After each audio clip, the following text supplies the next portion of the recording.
आरूढशैलमध्ये कृपावसात् कल्पितसन्निधानं लक्ष्म्या समालिङ्गितवामभागं லக்ஷ்மீநரசிம்மம் சரணம் பிரபத்யே.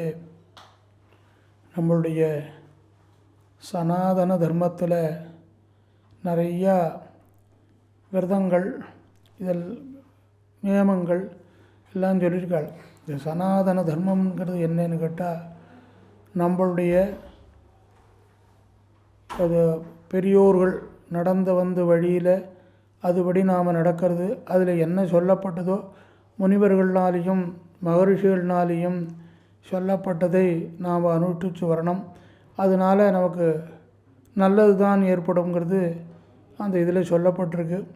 அப்படிங்கிறதுல இத்தன்னாள் சூரியனானவன் தெற்கு நோக்கி போயிருந்தான். கிழக்கே இருந்து நேர மேற்க வரும்போது தெற்கு பக்கமாக மேற்கு வந்து சேர்ந்திருக்கான். இப்போது நான் இன்னிலிருந்து அதாவது வடக்கு பக்கமாக கொஞ்சம் கொஞ்சமாக நகரக்கூடியவன் இப்போது உத்தர பாகத்தில் நகர்றான். அதுக்கு தான் உத்தராயணங்கிற புண்ணிய காலம்ங்கிற பேர். தட்சிணாயனங்களில் பண்டிகைகள்லாம் இதெல்லாம் விரதங்கள்லாம் சொல்லப்பட்டது. அதனால் அதெல்லாம் அனுஷ்டானம் பண்ணுறோம். தீபாவளி அதெல்லாம் அனுஷ்டானம் பண்ணுறோம். உத்தராயணம் பிறந்ததுன்னா இந்த ஒரு கல்யாணம் கார்த்திகளெல்லாம் பண்ணணும்னு சொன்னால் உத்தராயணத்தில் தான் பண்ணணும்னு வாக்கியமெல்லாம் இருக்குது. தை பிறந்தா வழி பிறக்கும் அப்படின்னு சொல்கிறாளோ இல்லையோ, அந்த மாதிரி தை பிறந்தா நல்லதெல்லாம் நடக்குங்கிறதுனால இந்த தை மாதத்துக்கு ரொம்ப விசேஷம். அதாவது மகர ராசியில் சூரியன் பிரவேசிக்கிறது மகர சங்கராந்தி அப்படின்னு. இதை உலகம் பூரா ஒவ்வொரு விதமாக ஒவ்வொரு பேர் வச்சு அவா கொண்டாடின்னு இருக்கா. எல்லாருமே கொண்டாடுறோம். நம்மளுடைய தமிழ் தேசத்தில் என்னென்னு கேட்டால், புது நெல் வந்தால் அதை ஒரு நல்ல நாளாக பார்த்து தான் அந்த நெல்லை குத்தி அதை எடுத்து சமையல் பண்ணி அதை சாப்பிடலாம். பெருமை இருக்கிற போது ஒரு புது நெல் வந்தால் ஒன்றும் எடுத்துக்கூடாதுன்னு சாஸ்திரங்கள் எல்லாம் இருக்குது. அந்த மாதிரியில் இந்த இப்போ சம்பா பயிருன்னு சொல்லக்கூடிய பயிரெல்லாம் அறுவடையான சமயம். இந்த அறுவடையான புது நெல்லை கொண்டு பகவான் யார் நமக்கு இந்த பயிர் விளையிறதுக்கோ இன்னொன்றுக்கோ காரணம் என்னன்னு கேட்டால் சூரிய பகவான் தான் என்ன பண்ணுறான், தன்னுடைய ஒரு கிரணங்கள்னால் சமுத்திரத்திலேருந்து ஜலத்தை ஆகர்ஷித்து எடுத்து வச்சு அதை மழையாக பொழிய முடியுமா பண்ணுறான். அந்த மழை பொழிஞ்சால் தான் பயிர்கள்லாம் நன்னா விளைஞ்சால் தான் நாமும் சௌரியமாக இருக்க முடியும். அந்த மாதிரி இந்த பயிர் விளைஞ்சதுக்கு நாம் என்ன பதில் பண்ண முடியும் அப்படின்னு சொன்னால், அந்த சூரிய நாராயணனை குறித்து ஒரு பூஜை பண்ணுறதுங்கிறது நம்மளுடைய தொண்டு தொட்டான பழக்கமாக வந்திருக்கு. அதில் என்ன பண்ணணும்னு கேட்டால், அன்னைக்கு புது அரிசியை வச்சு புது பானையில், இப்போ மண் பானையாக இருக்கட்டும், மங்கள பானையாக இருக்கட்டும், எந்த பானையாக இருக்கட்டும், அந்த பானையில் வச்சு அரிசி பால் பொங்கும். பால் பொங்கி அது எப்படி எந்த வழியில் பொங்கி, அதாவது 4 திக்கிலையும் பொங்க வழியுமோ இல்லையோ, எந்த பக்கத்தில் விழிஞ்சால் என்ன பலன்கிறதெல்லாம் விசேஷமாக சொல்லப்பட்டிருக்கு. அப்படி அந்த பொங்கலை பண்ணி அந்த சூரிய நாராயணனுக்கு நிவேதனம் பண்ணி பந்துக்களோடு நாம் எல்லாரும் சாப்பிட்றது அப்படிங்கிறது ஒன்று. அது மட்டும் இல்லாத இந்த சங்கராந்தி வந்ததுன்னா எத்தனையோ நமக்கு ஒரு உட்பாதங்கள்னால் கஷ்டங்கள்லாம் நெருப்பெல்லாம் ஏற்படுது. அதெல்லாம் இந்த உத்தராயணம் பிறந்து நல்லபடியாக நன்னா நடக்கும் அப்படிங்கிறதாக சொல்கிறதுனால இந்த உத்தராயண புண்ணிய காலத்துக்கு மகர சங்கராந்தின்னு பேர். அதை ரொம்ப விசேஷமாக கொண்டாடுறோம்.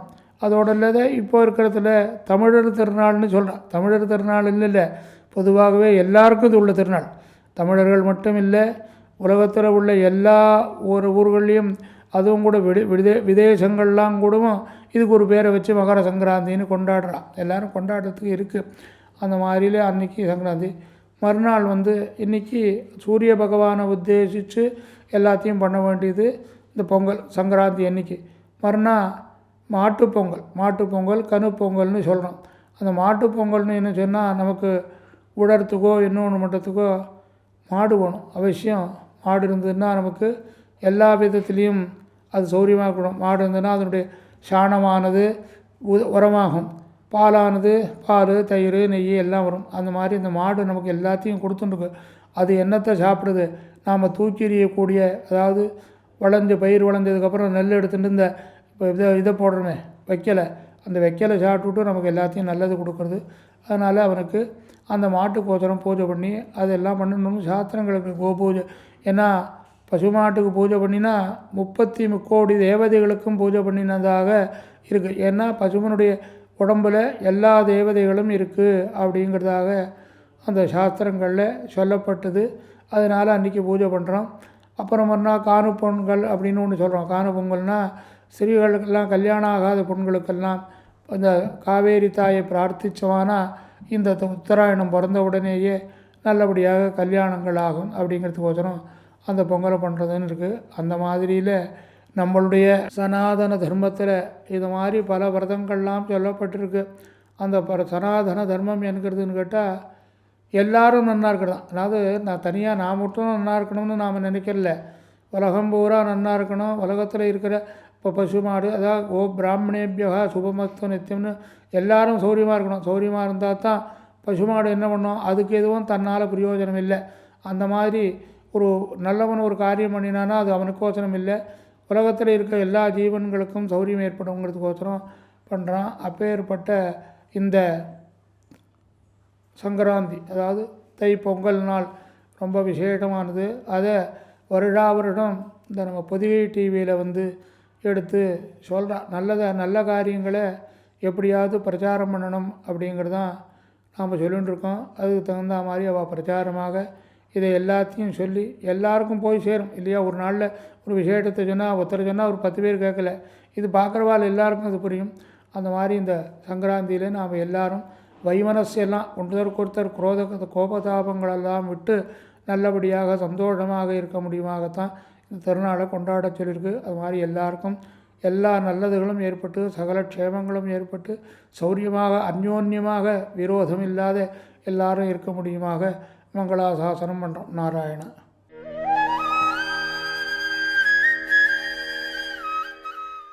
ஆதித்யாய ச சோமாய மங்களாய புதாய ச குரு சுக்ர சனிभ्यश्च ராகவே கேதவே நமः. ஆதித்ய ஹிருதயம் புண்ணியம் சர்வசத்ரு விநாசனம் ஜயாவகம் ஜபேநித்யம் அக்ஷய்யம் பரமம் சிவம். சர்வமங்கள மாங்கல்யம் சர்வபாப பிரணாசனம் சிந்தா சோக பிரசமனம் ஆயுர்வர்தனம் உத்தமம். ரஷ்மிமந்தம் சமுத்யந்தம் தேவாசுர நமஸ்கிருதம் பூஜயஸ்வ விவஸ்வந்தம் பாஸ்வரம் புவனேஸ்வரம். நம்முடைய பாரதிய கலாச்சாரத்திலே சித்திர மாதம் தொடங்கி பங்குனி மாதம் வரையிலே பல்வேறு பண்டிகைகளை, உற்சவங்களை, விரதங்களை நாம் நடத்தி வருகிறோம். அந்த விதத்திலே இந்த தை மாத பிறப்பு, மகர சங்கராந்தி, பொங்கல், உத்தராயண புண்ணிய காலமானது மிகச் சிறந்தது. அந்த சூரிய பகவானுடைய சஞ்சாரம் வடக்கு திசை நோக்கி செல்லும் பொழுது அந்த புண்ணிய காலத்திலே, உத்தராயண புண்ணிய காலத்திலே பல்வேறு கும்பாபிஷேகங்களையும் வீட்டிலே கல்யாணம் போன்ற பல்வேறு நல்ல நிகழ்ச்சிகளையும் நாம் நடத்தி இல்லத்திலேயும் சந்தோஷம், உலகத்திலேயும் சந்தோஷத்தை பெறுகிறோம். இந்த மகர சங்கராந்தி பொங்கல் விழாவானது தேசம் முழுவதும் கொண்டாடப்படுகிறது. தமிழ்நாட்டிலே தொடங்கி வெஸ்ட் பெங்கால், மேற்கு வங்காளத்திலே கங்கா சாகரம், கங்கை நதியானது சமுத்திரத்திலே சங்கமிக்கக்கூடிய கங்கா சாகரத்திலேயும் இந்த மகர சங்கராந்தி விழாவானது சிறப்பாக கொண்டாடப்படுகிறது. புனிதமான கங்கையும் சமுத்திரராஜனும் சேரக்கூடிய இடத்திலே ஸ்நானம் செய்து இந்த மகர சங்கராந்தி மேளாவை மேற்கு வங்காள மக்கள் கொண்டாடி மகிழ்கிறார்கள்.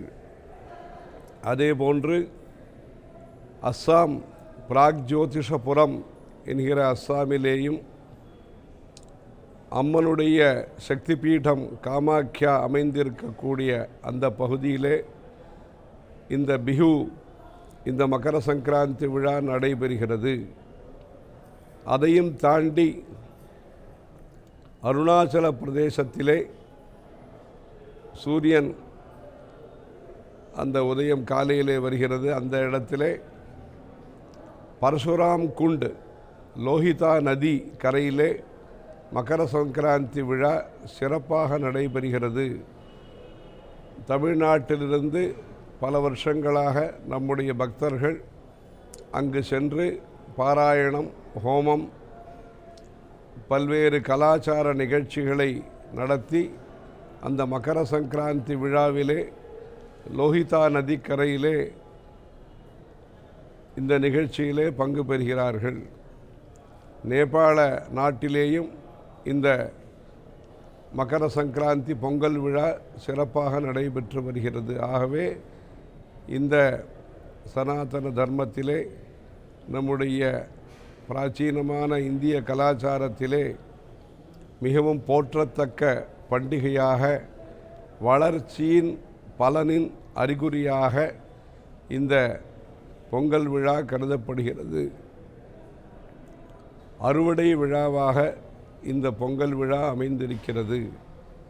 அறுவடையை அப்பொழுதுதான் நாம் செய்ய முடியும். எந்த சமயத்திலே நாம் நல்லதை விதைக்கிறோமோ, எதற்காக உழைக்கிறோமோ அதனுடைய பலனை நாம் இந்த தை மாதத்திலே பெறுகிறோம். ஆகவே நல்ல பலனை எதிர்பார்க்கக்கூடிய மக்கள் நல்லதை சங்கல்பம் செய்து கொள்ள வேண்டும், நன்றாக உழைக்க வேண்டும், நல்ல முயற்சிகளிலே நேரத்தை செலவிட வேண்டும்.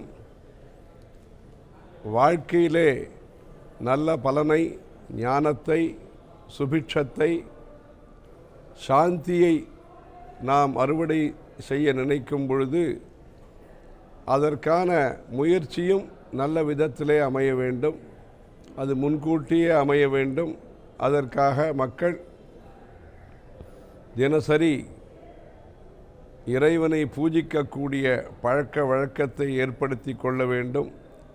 காலையிலேயும் சரி, மாலையிலேயும் சரி, சந்தியா நேரங்களிலே இறைவனுடைய ஸ்தோத்திரத்தை நாம் படித்து விநாயக ரகவல், கந்தசஷ்டி கவச்சம், பஞ்சபுராணம், பிரபந்தங்களிலிருந்து சில பாசுரங்கள், இப்படி இறைவனை தியானிக்கக்கூடிய திருப்பாவை, திருவம்பாவை போன்றவற்றையெல்லாம் படித்து மனதிலே பக்தியை வளர்த்து கொள்ள வேண்டும்.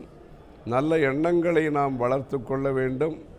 நல்ல எண்ணங்களை நாம் விதைத்து அதை பயிர் செய்து அதிலே இடையிலே வரக்கூடிய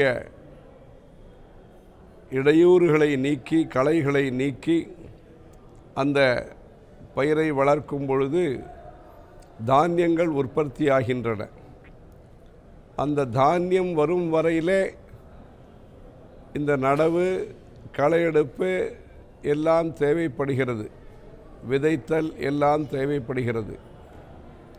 பலாலமிவ தானியார்த்தி சர்வம் சாஸ்திரம் பரித்யஜேத் என்பதாக ஆதிசங்கரர் ஒரு தானியத்தை, ஒரு விளைச்சலை விரும்புபவர்கள் அதற்குரிய பணிகளை நாம் செய்ய வேண்டும். அந்த தானியம் வரும் வரையிலே இதெல்லாம் தேவை.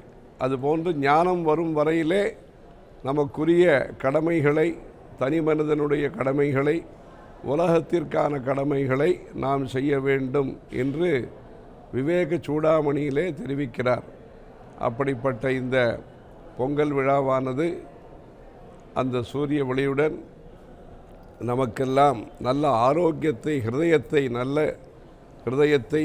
நல்ல ஆரோக்கியத்தை அளித்து, நல்ல விளைச்சல், இயற்கையினுடைய வளம் பெருகி, நீர்வளம் பெருகி, மக்களுடைய நல்ல விதமான இயல்பு, இறைவனுடைய அருள் எல்லாம் கிடைத்து அனைவருக்கும் இந்த பொங்கல் விழாவானது, பொங்கலோ பொங்கல் என்கிற இந்த பொங்கல் விழாவானது, அதை தொடர்ந்து வரக்கூடிய மாட்டுப் பொங்கலும் சரி, பெரியோர்களை, சான்றோர்களை வணங்கி ஆசீர்வாதத்தை பெறக்கூடிய காணும் பொங்கலும் தெய்வ தரிசனத்துடன் சிறப்பாக அமைந்து இந்த விஸ்வாவசு வருஷத்திலே உலகத்திற்கு நல்லதை அளிக்கக்கூடிய, உலகத்திலேயும் அமைதி தேவைப்படுகிறது.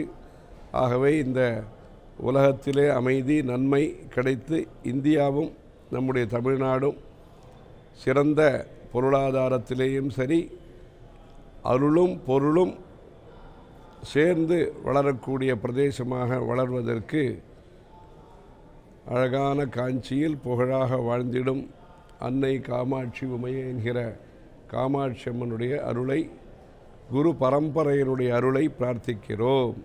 ஹரஹர சங்கர, ஜெய ஜெய சங்கர.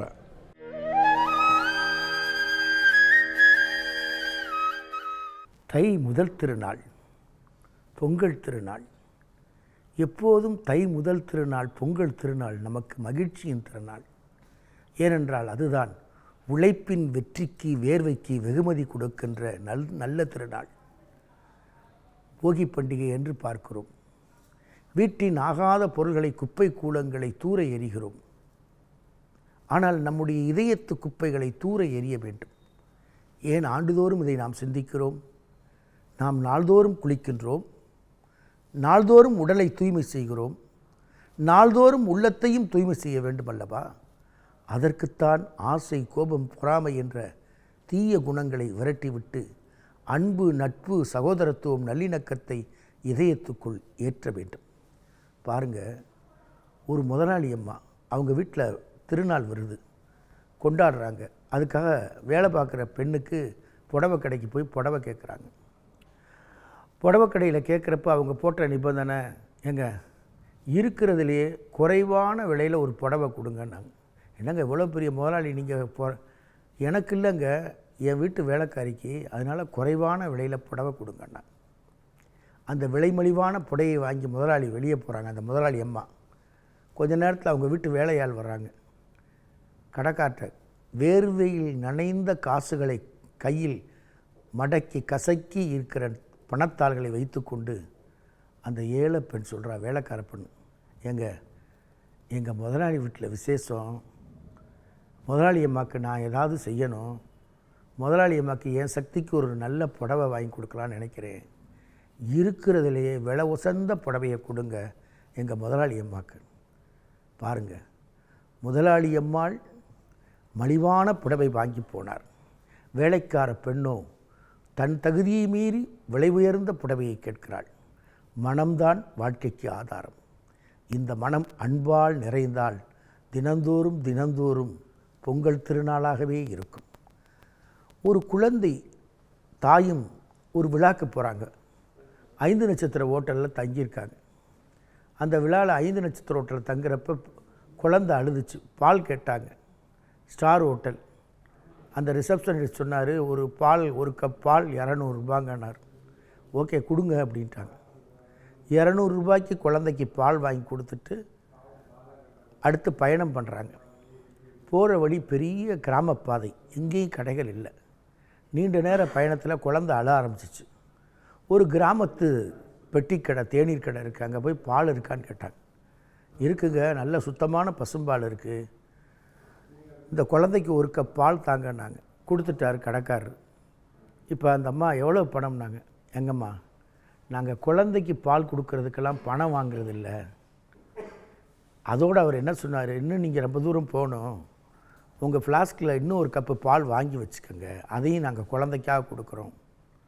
5 நட்சத்திர ஹோட்டலில் குழந்தையின் பாலுக்கு நிர்ணயித்த விலை.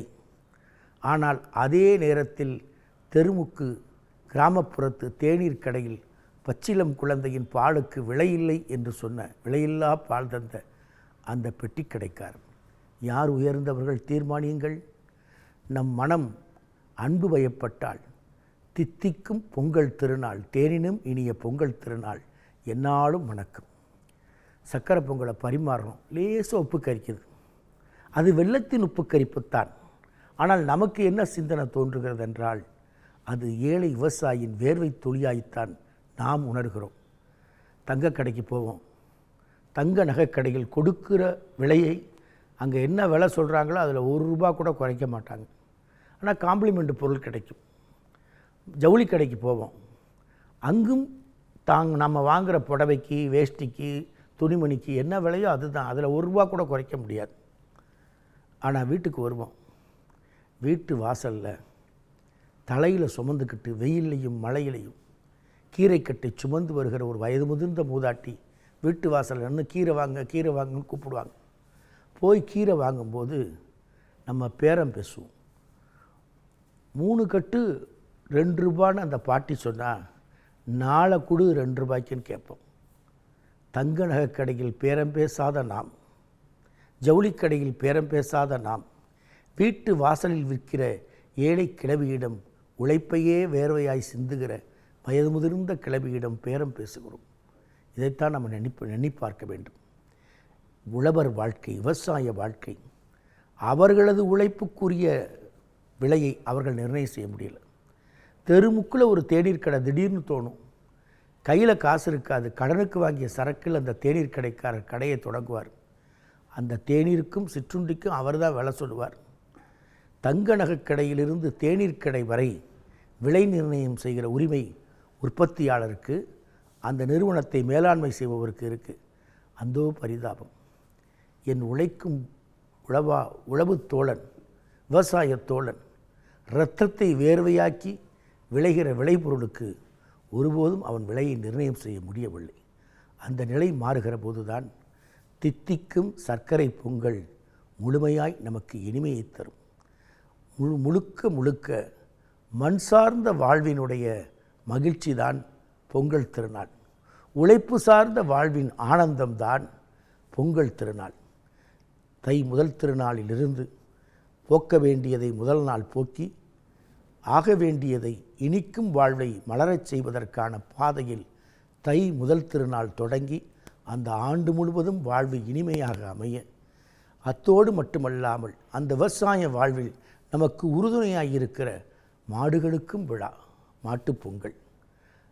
மாடுகளையும் மனிதர்களையும் உழைக்கும் மக்களையும் ஒரு சேர போற்றுகிற பொங்கல் திருநாளை, மாட்டுப்பொங்கல் திருநாளை, உழைக்கும் மக்களின், விவசாய பெருமக்களின் திருநாளை நாளும் போற்றுவோம்.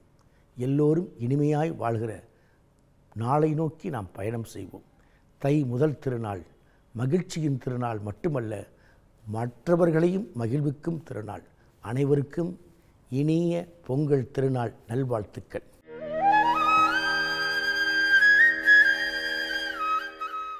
அருக்கனாவன் அறமுரு அல்லனோ இருக்கு நான் மறை ஈசனையே தொழும் கருத்தினை நினையார் கல்மணவரே.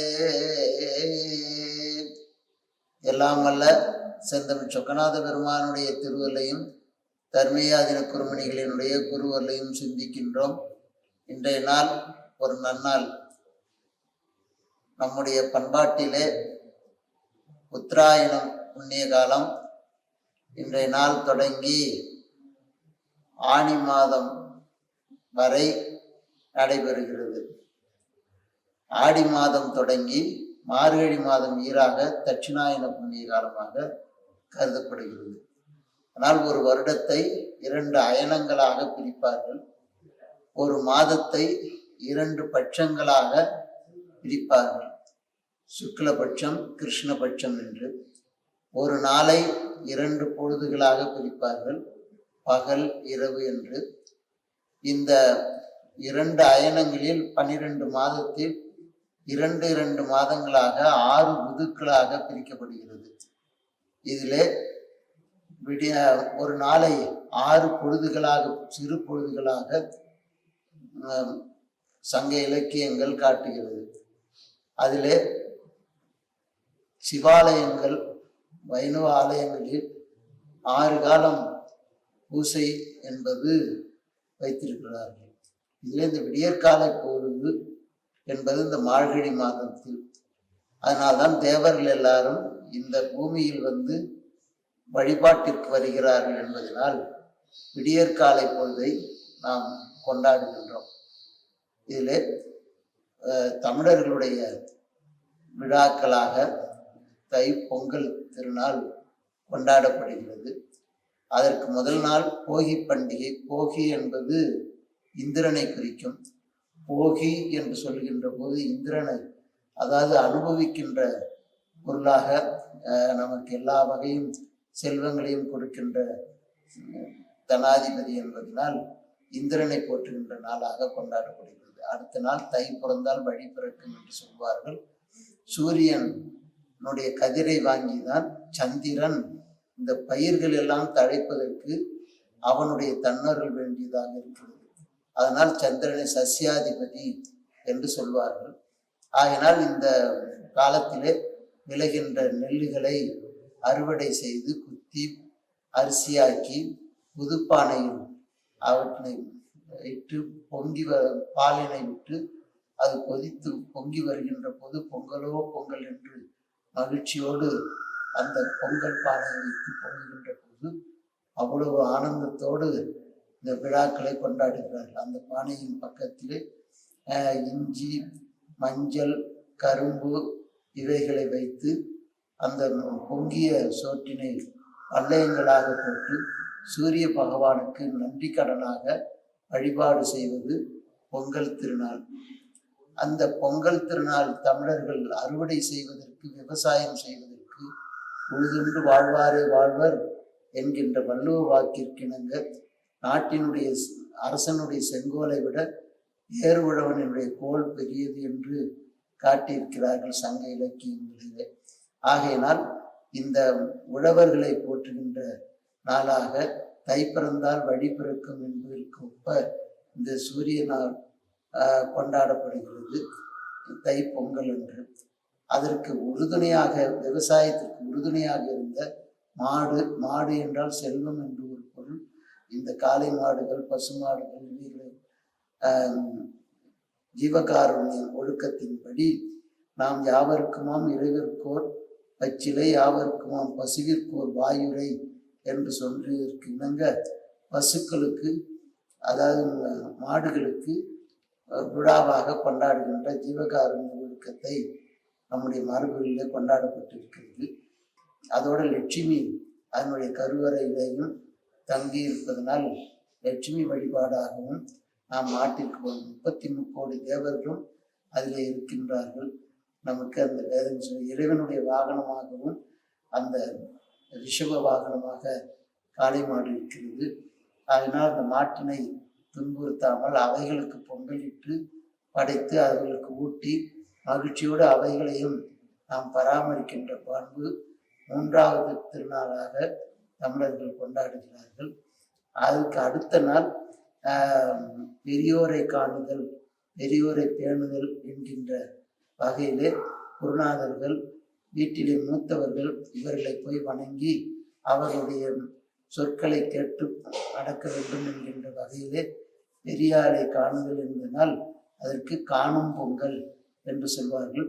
பொங்கலிட்டு புதுப்பானையில் அவற்றை உழவர்களுக்கும் சூரியனுக்கும் பசு மாடுகளுக்கும் தன்னுடைய வீரத்தை நிலைநாட்டுகின்ற வீரர்களுக்கும் எல்லோருக்கும் நம்முடைய நன்றியையும் ஆசையையும் வாழ்த்துக்களையும் பொங்கல் திருநாள் நல்லாசிகளை தெரிவித்துக் கொள்கிறோம்.